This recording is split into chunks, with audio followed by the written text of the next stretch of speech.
Hello, everyone. Welcome to another edition of In the Spotlight. I'm Mike Kenichi. I'm really excited today because I've been a fan of today's guest since 1989.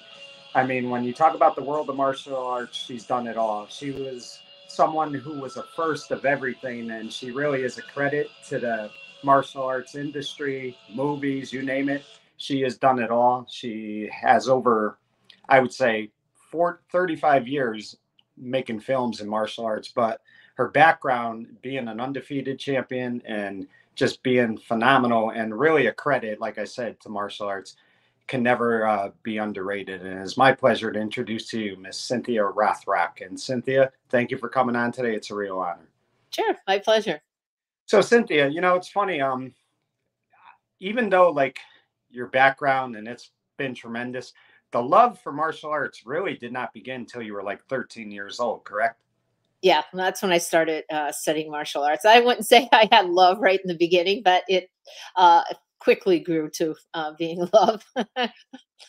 Right. And Cynthia, I believe it was, I could be wrong, but I remember you telling a story that your mother kind of convinced you to give it a try, correct? And I mean, she was really a big fan, your biggest fan, and she really encouraged you not only to try it, but to continue to do it. Well, no, not really. My mom does have a big part of it, but I was 13 and I always liked to do anything that was crazy and unusual, which I still today do the same thing. But I told my mom I wanted to study karate. She didn't know what it was, but she goes, okay. So we signed up for 4 months, and I was the only girl in the class and found it extremely difficult. It was like a really tough class. It was, back then in the 70s, it was a whole different world. It wasn't a business. It was like, if you can survive, the tough of the toughest. And I got beat up pretty bad, broke my toe, got hit in the face, and almost got knocked out all within the first 2 weeks. I told my mom I wanted to quit, and she was the one that said, no, you can't quit. We signed you up for 4 months. You have to give it a try and let it work out. So uh, that I have to thank my mom for, because being a young girl then, I probably would have just quit. Right. And I don't think you're alone feeling that way, Cynthia. I've talked to different martial artists over the years. I had one on recently and she said the same thing. I mean, you start off, it's like anything else, it's growing pains trying to learn it and things of that nature. But was there anybody that influenced you to want to take karate? Like, I mean, were you a fan of anyone where you were like, you know what, I want to give this a shot? No, I mean, back then it was rare that you even had a martial arts school in your town. And most of the schools were just Korean, because they came over from some of the instructors that were over in Korea, fighting, doing military duty. And just happened to learn on base while they were there, same as Chuck Norris. So I think what happened is my girlfriend's parents were studying it, and they owned a health club. And on Sunday it was closed, and that's when they would come in and clean all the equipment. And my friend and I would go in, and we would just go in the big, large exercise room and practice cartwheels and rolls and all kinds of fun stuff. And then they came in with their uniforms on, and they started doing their form. And I was like, "What is that?" And they're like, "Yeah, it's martial arts." And they said we learn how to defend ourselves with our hands and our feet. And I just thought that concept was so brilliant that I was like, wow, I'd like to be able to learn how to defend myself. So that's kind of my first introduction into it. I didn't even know what it was, and signed up at the Scranton Karate School. Yeah. And interestingly, Cynthia, I think a lot of people sometimes think, um, I don't want to say an easy road to get your black belt, but what they don't understand is when you go for your black belt, you have to go over everything you started from white belt and to every belt after that. So it's like a long, process to get the black belt. How many years did it take you to achieve that goal? 2.5 years. And but I started training every single day. I was going 6 times a week after a while. It took me about, probably, I'd say, 3 months. My instructor gave me a talk about how quitters are losers, and if you have a bad attitude about training, you're not going to succeed. And I kind of said, that's me. I have a bad attitude. And so I just try to change my whole way of training. Like, oh, push-ups, I love push-ups. Push-ups are great for my arms. And I had a very difficult time doing this one move, and I just kept practicing it and I got it. And then I tested for an orange belt, and my instructor put me in a first tournament, and I had to compete against all black belts because at that time they didn't divide it into rank for women. It was just women. Yeah. And I remember doing my I think Pinion 4 form against black belts, and black belt took first, black belt took third. I took second, and I thought, wow, I took second place against black belts, and I've only been training 5.5 months. I'm going to really, really train really hard. And then that's what really lit the fire for me is, I said, I could be the best in the world. I'm going to train. And from that day on, I just had that attitude, just keep training, training, training. So I excelled probably a little bit quicker than most people would. Right. And Cynthia, I think a lot of people sometimes are under the impression, and any type of sport you do, but especially martial arts, where they think you have to weight lift a lot and be big and to be successful. You've always said that's not true because you were only like 5'3" and you weren't exactly the tallest person in the world, but it's more about the heart, the work ethic, and things like that, correct? It's about technique. Yeah, it's totally about technique, and it doesn't matter what your size is. Sometimes smaller people have the advantage because they have less targets to hit, and they're faster. They could be faster and quicker. So it's definitely all about technique and learning how and where to hit on your opponent. Right. And you talked about that tournament where you had to compete against the black belts. I'm sure you were nervous for that because it was a, tournament that you weren't expecting. But any tournament you've ever done in your career, and I've asked different people this, they've always told me they still get nervous. Did you find yourself, even when you felt comfortable in your skills and things, that you would still be nervous for a competition? I was nervous every single time. I mean, Yeah. it was funny because I probably competed in over 1,000 tournaments, and I started competing professionally in 1981. And then I set a goal that I wanted to be number one, undefeated in forms for 5 years in a row, and I got that goal. And it was just through a lot of hard work. I would win easily, but then I would go home and train harder because I was like, someone's always out to, gunning for me to beat me. So I just trained uh, like probably 6 7 hours a day. And it's all about dedication. It's all about what you want to do, and your goals, and going for them, and achieving them, and not giving up. And I also think too, Cynthia, you mentioned it earlier when you first did it, you wanted to quit. But I think in time that if you didn't have the love for it and the passion for it, you wouldn't have been successful at it because you have to really want to go out there and do it. If you're going to have the attitude that it's too hard, oh, I got to go to karate tonight, it's never going to work. It seems like to me that it didn't take long for you to develop a strong love for martial arts. Right. Yeah. That was very, very quickly when I understood, what had to go into the training, and getting my first trophy. At 13, I was like, wow, this is like cool. I've never won anything before in my life. So yeah, getting back to that nervousness, even though those thousands times I've competed, every single time I was nervous, and I would um, the night before, I'd be going through my routines, my weapons in my head over and over before I went to sleep. When I got to the competition, I didn't talk to anybody. I just went off to the side. And it's funny, the minute I hit the floor to start, my forms or weapons, the nervousness would go away. I just, because you have to, I think, to determine what a champion is when you're doing, especially like your forms or fighting, you have to be in that moment. You can't be distracted by anything that's going around you. You have to feel that you're really fighting those people while you're doing your form.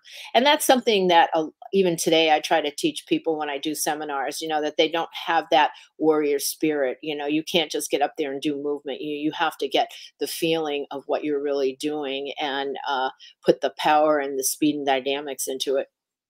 And do you think, Cynthia, that maybe being 13 probably benefited you a little bit because you had had some maturity where if you were maybe 8, might not have stuck it out, that being a little older, it gave you more of a drive and more dedication because you knew at that age by then that, school, whatever it might be, that you really had to give the extra effort to really excel at it. Yeah, I think if I was younger, I probably, because I did a lot of things. I did dance, I did baton, I did guitar, I did organ, I did piano, I did you name it, I did it, and it was just easy to quit. But, one of the big lessons I've learned from martial arts at a young age is that no matter how hard something is or as difficult as, you don't give up. It will get easier. You just keep going at it, attitude with a positive attitude. So, that's still a big philosophy in my life today, is not to give up on anything. Right. And Cynthia, I'm sure you're probably not the only one, but I'm sure you were one of the first. Getting your black belt within 2.5 years is not, that's something rare in martial arts, because sometimes it takes 5 or 6 years for students, maybe even 7 or 8. So the fact that you got it 2.5 years, I mean, I think martial arts was just made for you. I mean, it was a gift that you had. And, even if you didn't like it, you were too good not to do it. Yeah, I mean, I definitely think I'm on the right path. That's where God put me in my life, is to do this and to help other people, especially like in the self defense area, self defense world, and to be positive, to not give up, to follow your passion, definitely, that's where I'm supposed to be, and I think it's like that for a lot of people. When you do something that you really love, you have a passion for, and you're giving back and you're helping people, that's the kind of life that you want to strive for.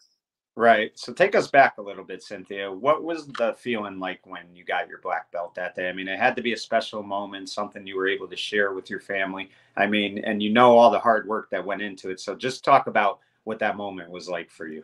Yeah, again, I was very nervous. The nervous are always come in, because we had a test. And you're going to remember, back in that day, there weren't that many women, studying martial arts. It was a rarity. So most of the people in the school were men, and it was very hard. We had like about a 6-hour test. Our instructor just said, "Don't pass out." Try to get through the test. And I remember I had to break up. One of my criteria was I had to break 3 boards with a jumping kick with no spacers, so they were just all together. So I was a little nervous about that. And then we had to fight, and we had to fight like in a circle where people would just attack you from all different directions, so you didn't know what was going on. Right. And I mean, the thing of it too, Cynthia, it's really a credit that you stuck with it, because a lot of times, um, people will get their black belts and then that'll be it. I can remember Dr. Laura, successful radio host who had a long career. She took karate, but she decided after she got her black belt, that was it. She said, "I'm not made for, jumping on walls and taking it to the next level." Did you have, a goal in sight that even once you got your black belt, that you wanted to continue to advance in martial arts? Oh yeah, because when I was brought up, it was like, when you're a black belt, that's when your martial arts training really starts. That's when you start Right. being able to apply all the techniques you've learned. And for me, it was awesome, because I went into different martial arts styles, and I totally believe, that that's a good repertoire for someone, is to have knowledge of different styles, but you have to master one first. So after a while, I had my black belt in Tung Sudo. Then I started going into Chinese styles, So I was always learning. To even today, I'm still learning. So it always perked my interest. It always challenged me. I was always looking for challenges. And I think a lot of people, it's not so much like, "Oh, I got my black belt, I'm not going to jump off walls." That's not what a black belt is. There's a lot more to it, than that. But I just tell everybody, that's where it really starts, is when you're a black belt. You're actually a white belt starting all over again, learning more advanced techniques.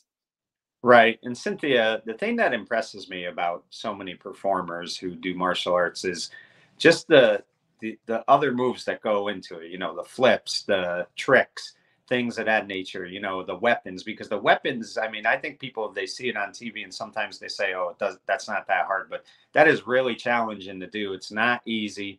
And I mean, that's just like what I mean about like yourself and so many performers. The people, I think sometimes, like I said, underrate just how big of a sport martial arts is and how hard it is to do it. Yeah, I think, Any sport is hard to get to be the best at it. It's the same. You have to train really hard. Like I remember, when I first started, I wanted to do hip hop, right? And I was like, oh yeah, I'm like a martial art master. I could handle this really quickly, but it was difficult. So every thing is challenging for you. It's not easy when you change like different sports. But the thing is, like you said, you don't give up. Right.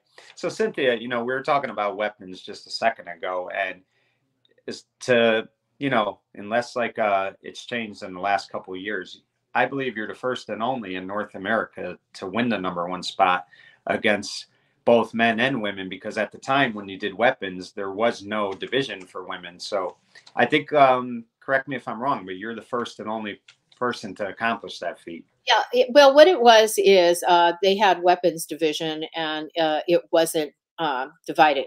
Like nowadays, it's divided to so children, women, men. It was just men. So I would get up there and I would compete, and I would have sometimes like 100 men like in the category, and I just felt that I had to be faster, I had to be stronger, I had to be more dynamic to win. And during this time, Karate Illustrated had professional rankings, and in 1982, I was number one, and that wasn't just competing one time; it was competing that whole year and having the highest points of win against the men. So that was the first time that a woman has taken the number one spot in the weapons division, with including the men. Right. And I think, Cynthia, I mean, as you're competing and you're trying to advance your career, a lot of times you're not able to reflect and think about stuff you've accomplished. But when you look back on that and to know that you accomplished something like that, I mean, to this day, I don't care how many years it's been, you still have to be very proud of that accomplishment. Yeah, I am. I feel that I've been a trailblazer for women all my life. Especially in martial arts. And it's funny because I never really grew up like, oh, I'm a woman and I can't do this because the men can do this, because I was brought up along with them, as an equal. So I never differentiated. There's a difference, there that, we're all training, we're all doing our best, to be the best we can in martial arts and in life. Was it difficult at times, Cynthia? Like, not a lot of women competing, and you're competing against men. I mean, did you ever face like any, tough times where like they looked at you as a woman and said, "Oh, what are you doing like in our sport?" I mean, did you ever have to go through stuff like that? Yeah, I did a little bit. I'd hear like little remarks like, "Oh, you have little diamonds on your uniform," because I had like a kung fu uniform, so they were different than the karate uniforms. And I remember I was the first woman on the cover of Karate Illustrated magazine, and I was at a professional tournament. I think it was in Texas, and one of the men competitors, after the tournament, everybody would go and just have something to eat, and kind of just all get together. And he said, to me, he said, "How did you get on the cover of Karate Illustrated? Did you sleep with the editor?" And Oh, I looked at him and I said, "No, why? Is that how you got on the cover?" And he didn't say anything. So, not so much, but yes, there was some, and it was hard. It was a hard road. Even doing films, being a woman in an action world at a time when women weren't action stars. It's been tough. It really has been tough. And you just got to try to open the doors for women, which I feel I have. Especially a back then I would do seminars, and women would go to me, "Oh, you could wear lipstick while you're doing martial arts." And it's like, yeah, why not? What's that have to do with it? Like just changing this fallacy that martial arts were for men. And one of the things I love too is by doing movies, I'd have a lot of women saying, "Oh yeah, my boyfriend made me watch this movie with you in it, and now I want to take martial arts because we look at you and you're not that big and you're really strong and dynamic." And I love that when anybody says, because of watching your films, it created me to, start martial arts. And I really, that's like one of, I guess, my legacy, that I love when people say they started martial arts because they saw me competing or they saw one of my films. right. Well, I could tell you just by watching it, I started watching it because of you. But the other thing is, Cynthia, and we'll get to your films soon. But one of the things that always impresses me about you is just how fast and agile you are. Because I mean, I've always looked at this when I've watched your movies and I've seen like the different seminars you do. You seem to always reinvent yourself all the time. I mean, you never just kind of rest on your laurels. You're always trying to be more creative than you were before, and you see it when you're competing, and you also see it when you're doing your movies. Because any movie I've ever watched of yours, I never saw something that's repetitive. I've always seen something that you've taken with you, but you've also reinvented each movie, and that's pretty amazing as well. Yeah, I think I try to do things that are a little different, that are a little unique. I mean, even when I was teaching, or well, I'm still teaching martial arts, but when I had a school, I would make sure that my students learned one new technique every class, whether it was a new combination, a new move, just to keep the interest going, and I think that's one way, like you said, like maybe if people get bored with it or they want to stop martial arts, is find creative ways to challenge yourself. Right. And Cynthia, I don't know if a lot of people know this about you, but I think it was either 1985, maybe 1986.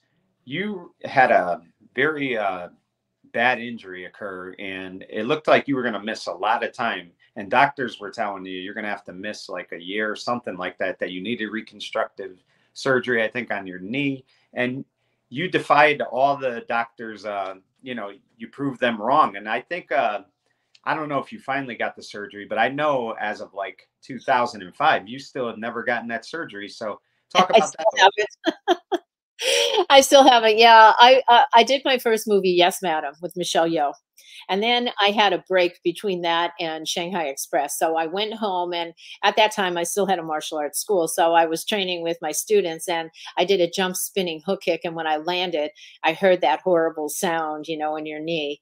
And I couldn't walk, and I went to the doctor. He says, "Yeah, you blew out your anterior cruciate ligament." And I was like, "Well, I can't do anything about it because I have to be in Hong Kong next week to film Shanghai Express."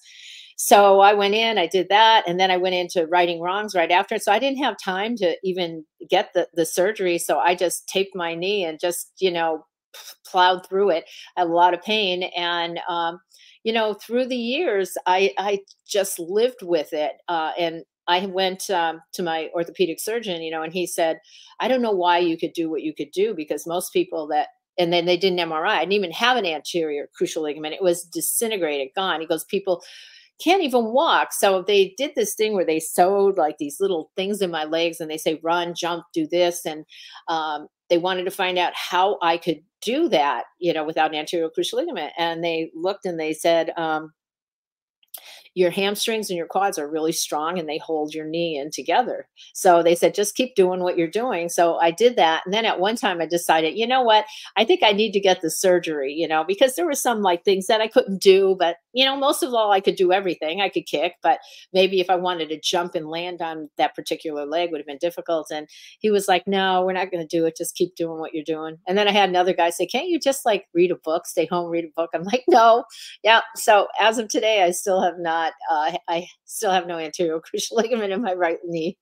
And I think the most amazing part about that, Cynthia, is it hasn't affected your skills. I mean, if people don't bring that up to you, I don't think a lot of people would realize that you had that injury, because God knows in your movies and when you're competing, you never notice that there's anything wrong. So, I mean, that's Yeah. really a testament to the Yeah, work.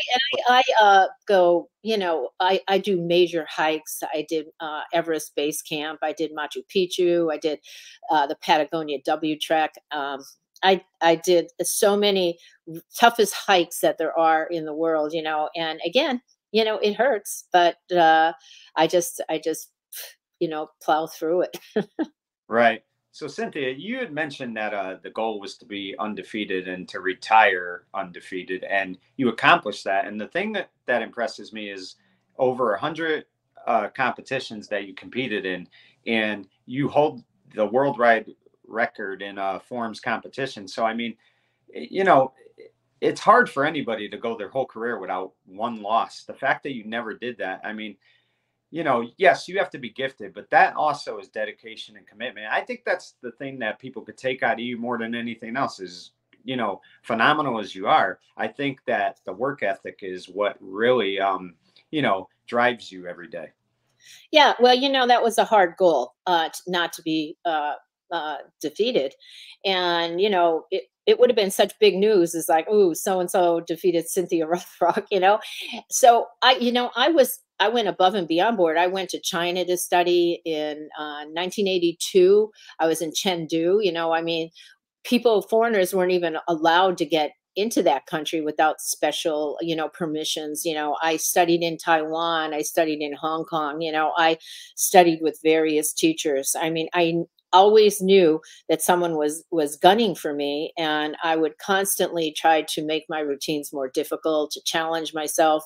I think that's why I got nervous, because some of the moves in my routine were like, any day you could slip, you could lose your balance, and if I would just lose my balance a little bit, someone would have said, oh, okay, well, that's a point off.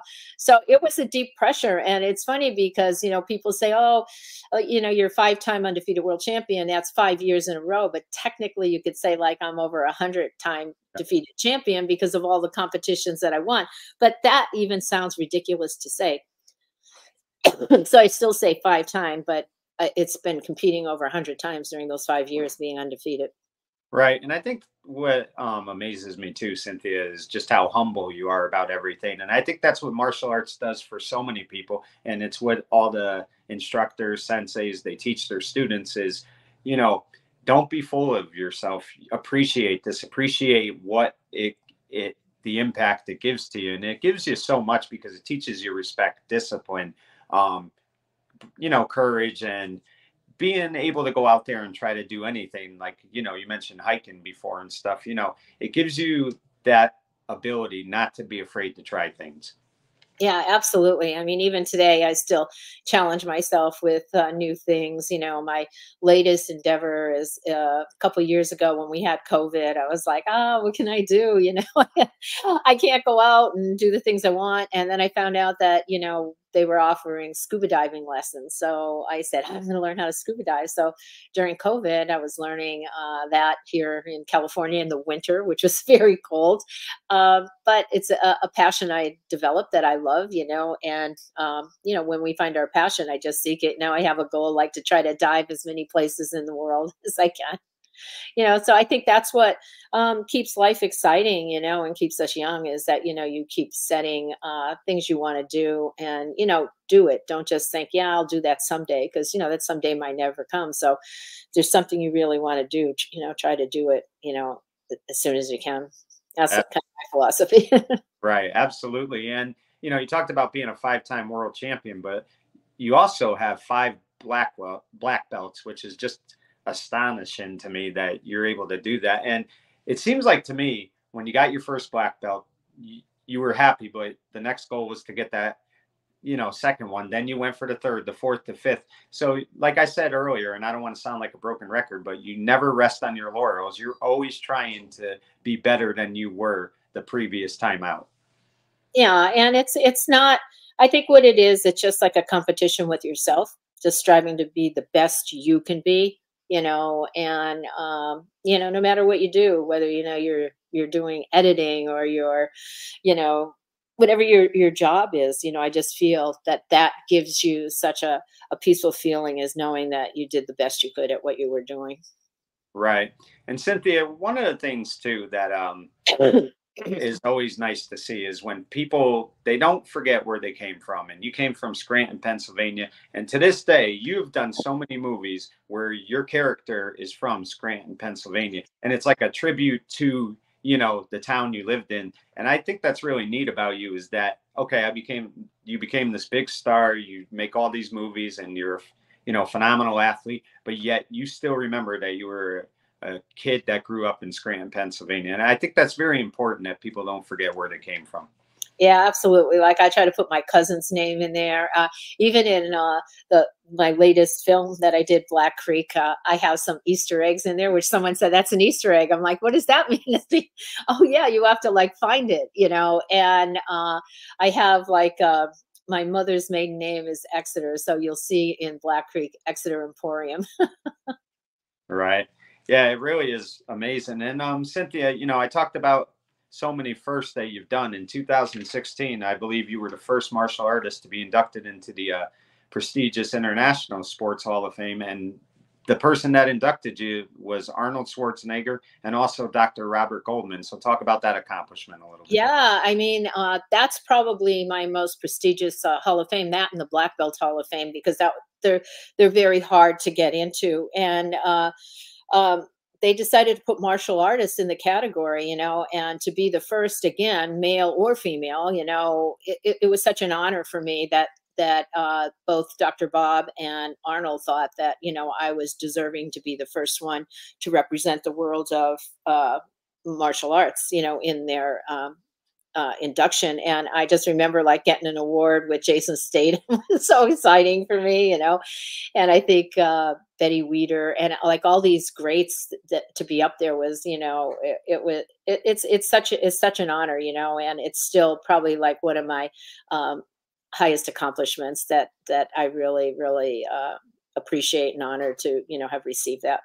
Yeah, and I mean that really is a unbelievable honor and well deserved. And so and that's the thing too. You've had so many accolades in your career, but sometimes, later in life, the ones like that are the ones that really stand out the most to you because you see the body of work you've had to put in for, like I said, over 40 years. Right. 50 years this year. 50. I'm Wow. studying martial arts. Yeah, so I've reached a milestone there. So speaking of which, Cynthia, what made you decide that you wanted to take martial arts to the next level and do it in films? Because I want to say, was it 1982 when you did your first martial arts film? Somewhere around there? 1985. 85, right. Yep. And that was the year my goal was to be number one. And I remember I was so conflicted because they wanted me to go to Hong Kong. It was in June of 1985.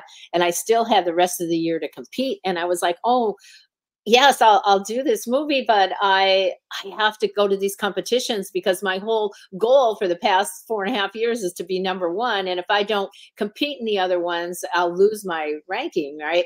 So they would let me go. I remember like being on set and then flying to Minneapolis and competing and then flying back and being on set the next day. It was tough, but I did it, and it was it was at 1985.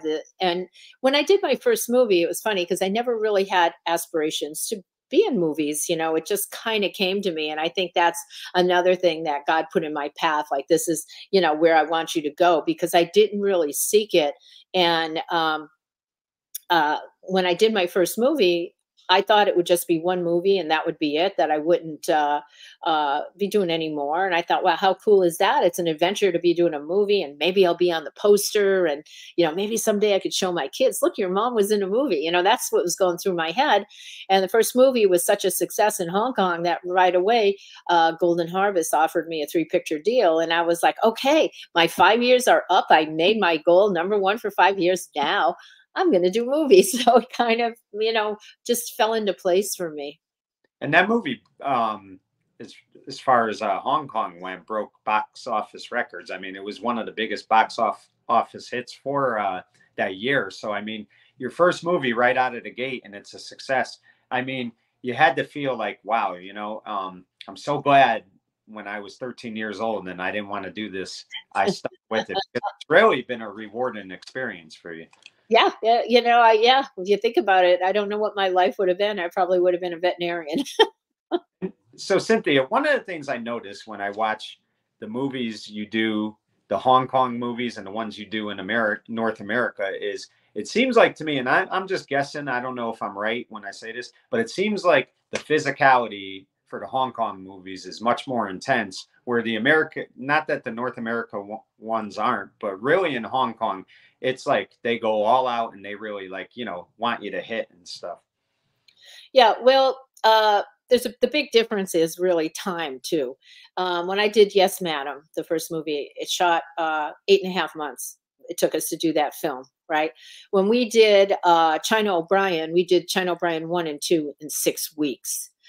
So a lot of American independent films, you don't have big budgets, you don't have the time, you have to go faster, you don't have the money to put into big stunts, into big explosions. It's not like doing Wonder Woman. We have $150 million budget. Where you could do anything. We're working on shoestring budgets. We're working on martial arts skills alone. And it was funny. I remember Don Wilson once said, the movies that we do, you could take anybody actor, that's in a big movie and put them in this. And if they don't have the special effects, they don't have the doubles, they don't have the CGI, they're not going to keep the interest, because these movies back, in the 80s and 90s were pure martial arts, you doing it without any kind of, help with CGI or, anything like that. It's pure martial art talent, and it's something, when you think about it. But yeah, in Hong Kong, but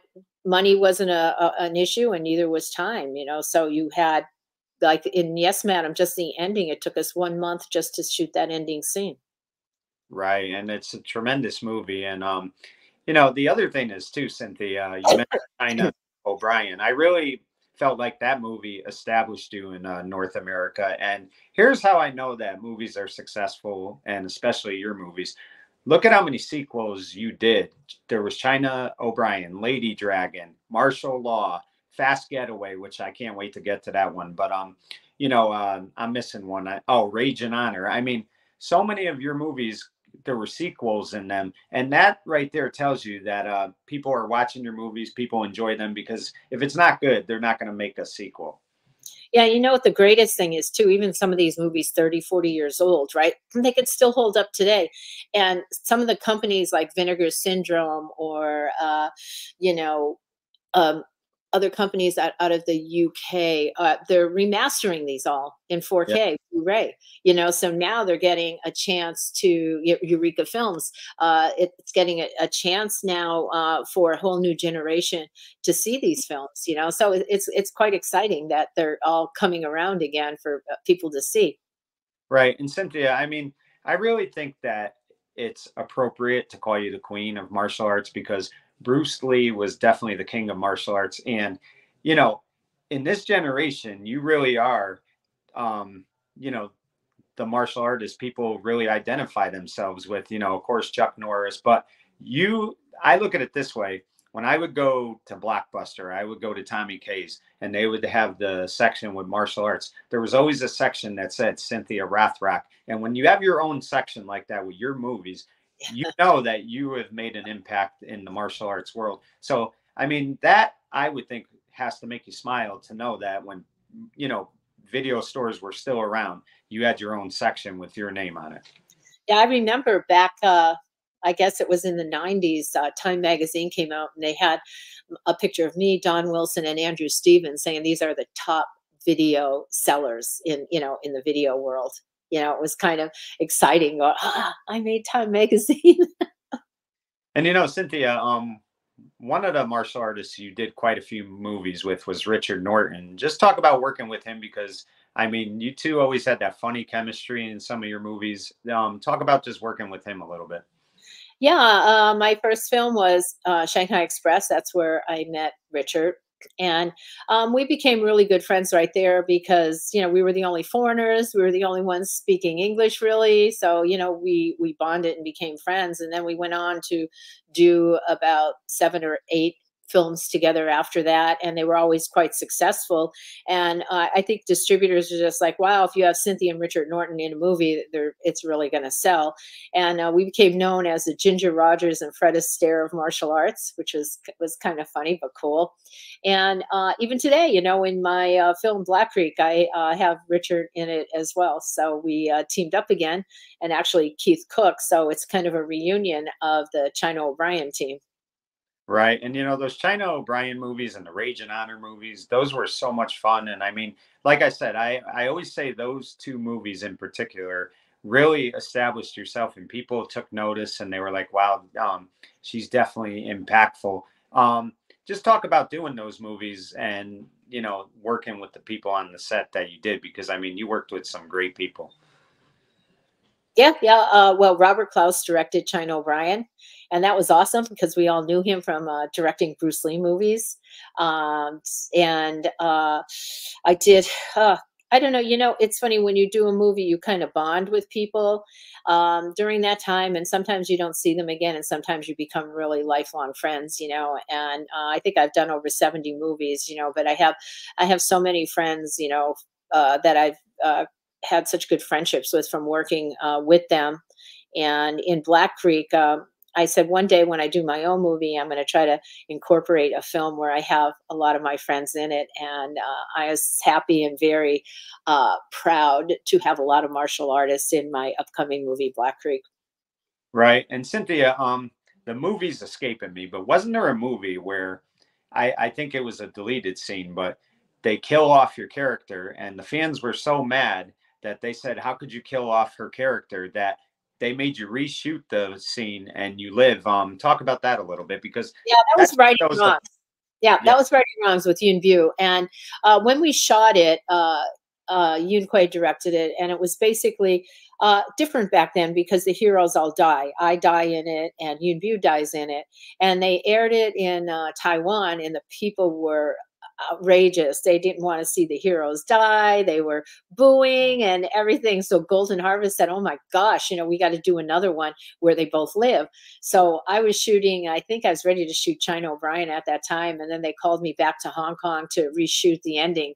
So it's funny because on I think it's on Eureka Film, that you can order out of the UK. They have the two endings, so you can watch the ending where we die, and then you can watch the ending where we live. So I don't know if I don't think anybody's ever done that in films before, but yeah, it was due to the fans saying we don't want our heroes to die. I thought it was pretty cool. I was like, wow, this is different.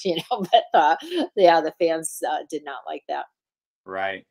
Cynthia, two movies that I really felt um, Hollywood saying that this is the best martial artist in the world, because it allowed you to do martial arts, but also be funny and have some humor. One was the Fast Getaway. You did both one and two, which you were hysterical in. I mean, that whole movie was funny.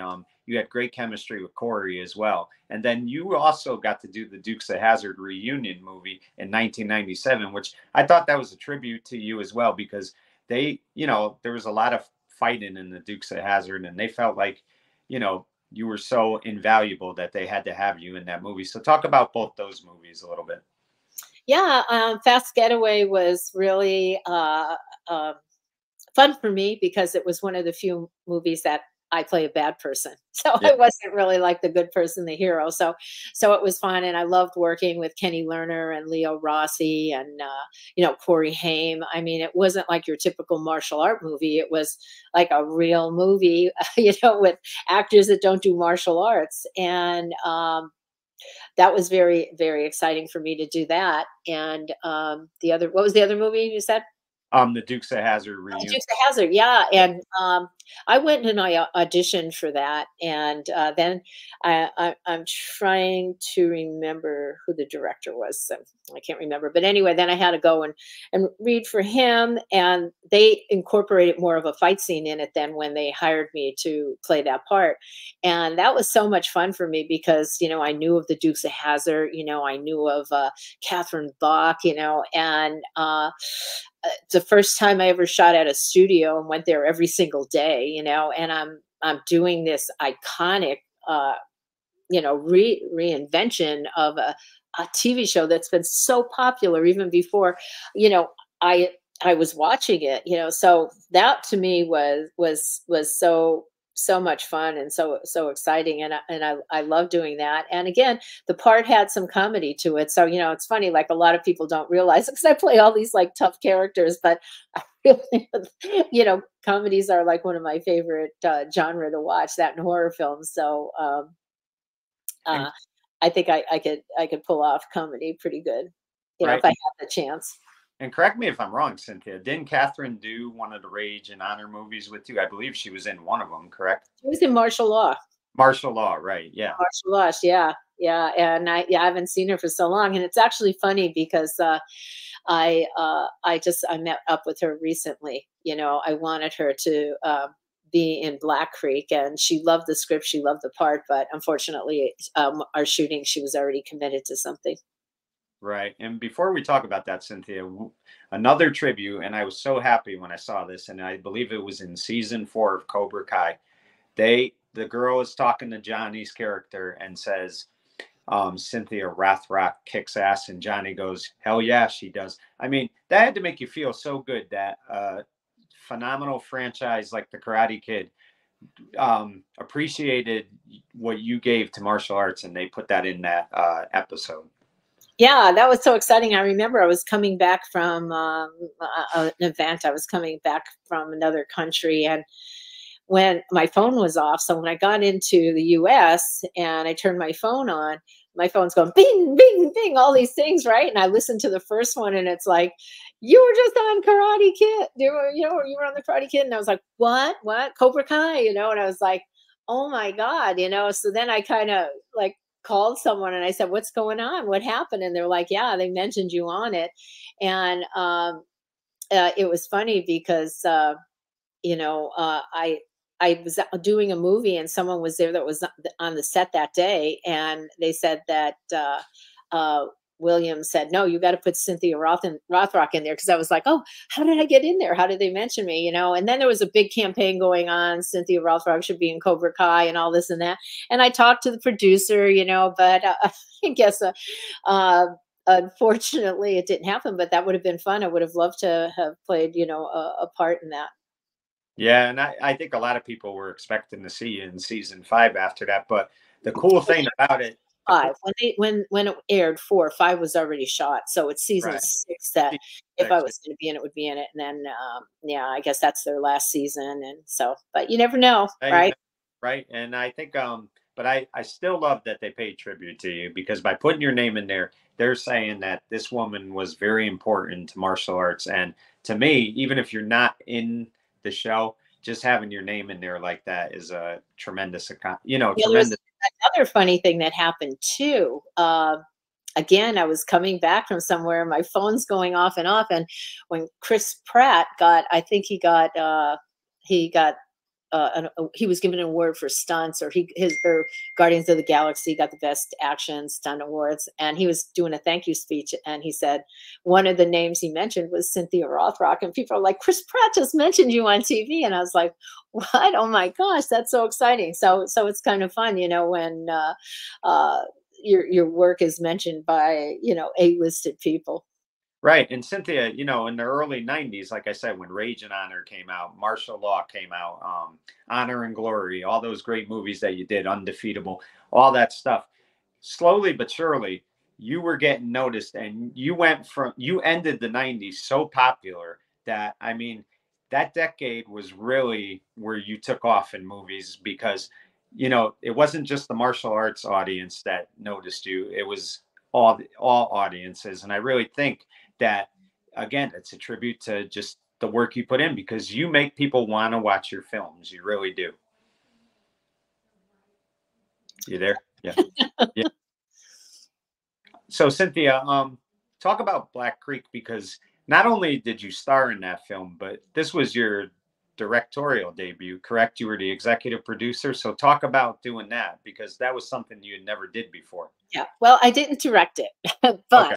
How that came about is my partner Robert Clancy said, you need to do your own movie, and I always thought about it, that I wanted to do it, but it's such a big step, and we didn't have the finances to do it.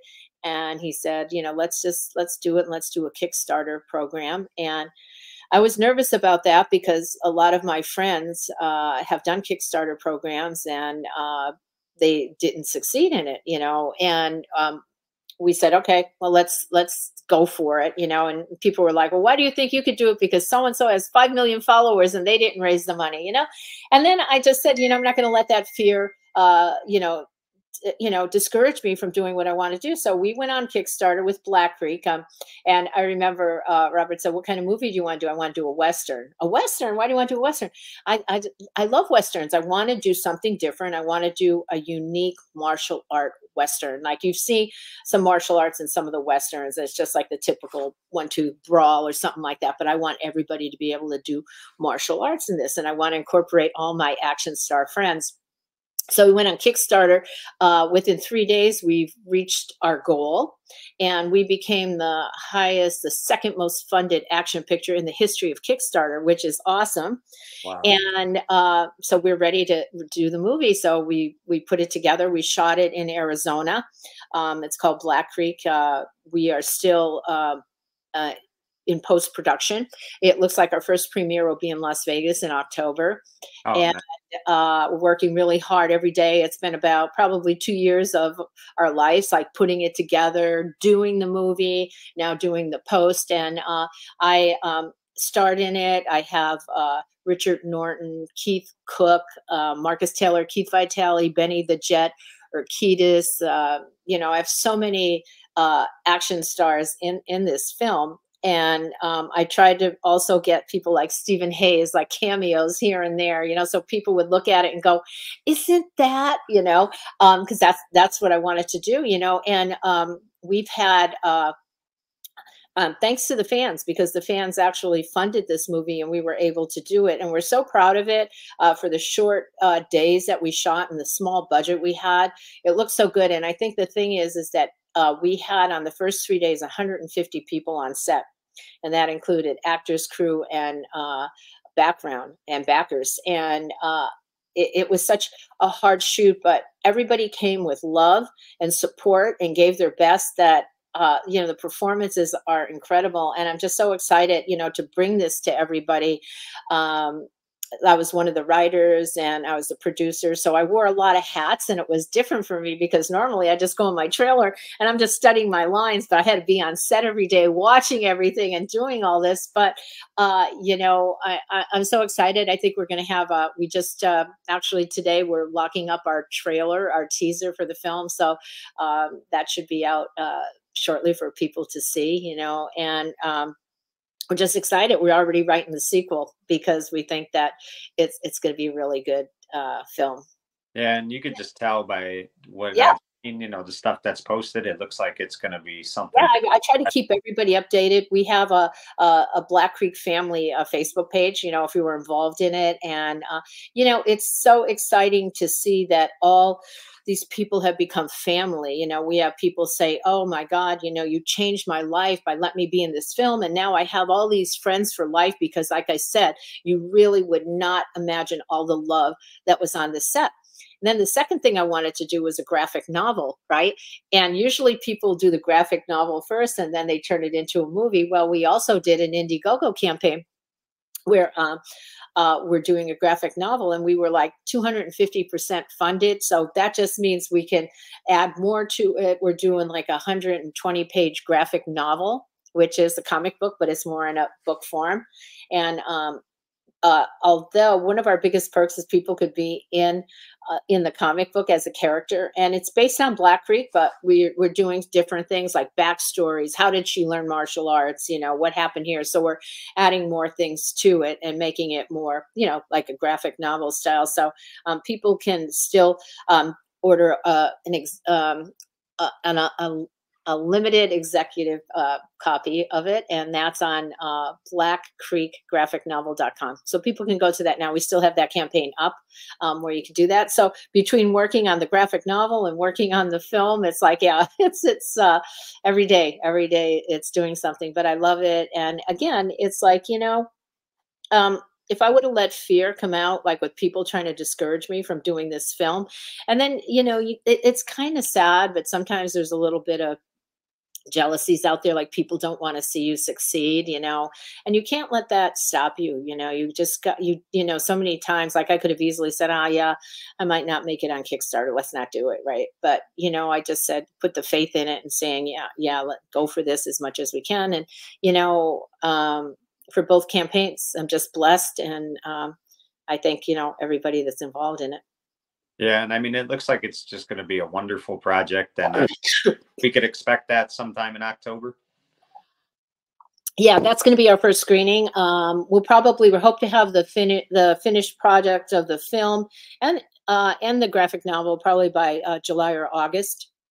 And we're in conjunction with Black Belt Magazine. Black Belt Magazine is sponsoring our premieres, so we're so excited that they're teamed up with us on that.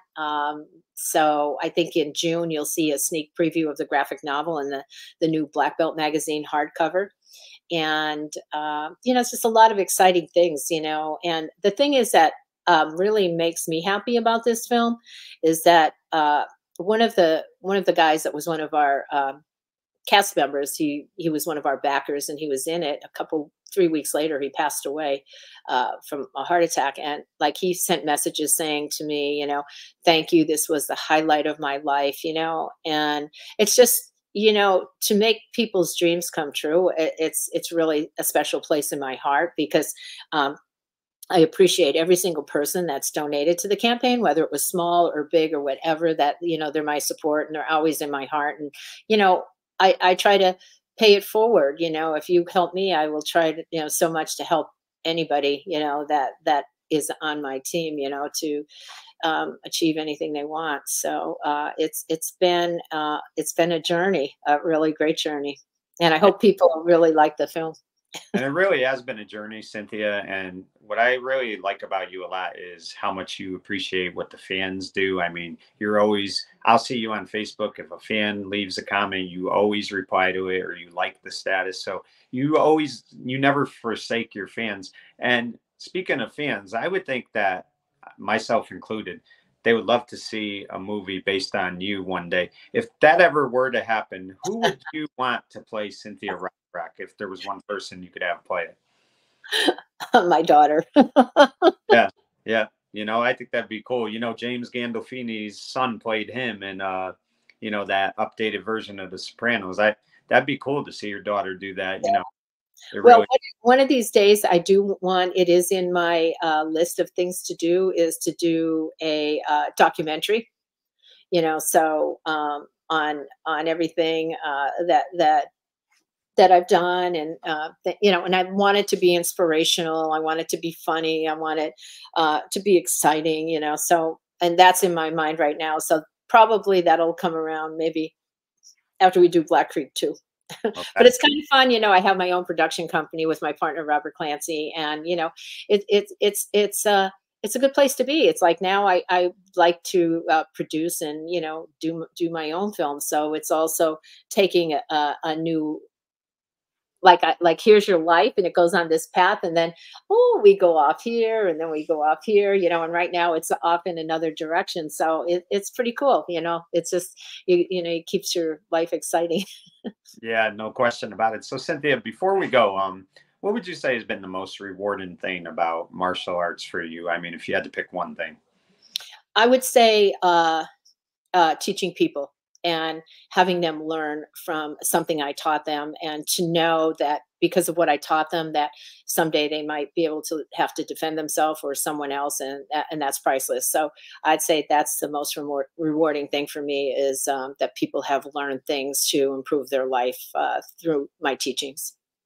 Well, that's awesome. And Cynthia, I really appreciate you giving me some time today. It was a real honor for me. Like I said, been a fan for well over 35 years, and you really are a credit to the industry, to martial arts. I mean, like I said, in my opinion, you're the best I've ever saw. And I really appreciate what you've done for myself and fans everywhere, giving us great movies and just always giving back to your fans, because I think that's the thing that's most impressive about you. So thank you again for giving me some time today.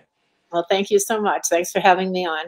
Thank you. Well, there you have it, folks. I've said it many times. She is the queen of martial arts. I mean, I watched her for many years and she never let us down. I mean, she reinvented herself every time she went out there, made great movies, gave us fans her very best all the time. Tina Turner made a great song one day called Simply the Best. You could dust off that song for Cynthia Rothrock. I'm Mike Kenichi saying goodbye, everyone.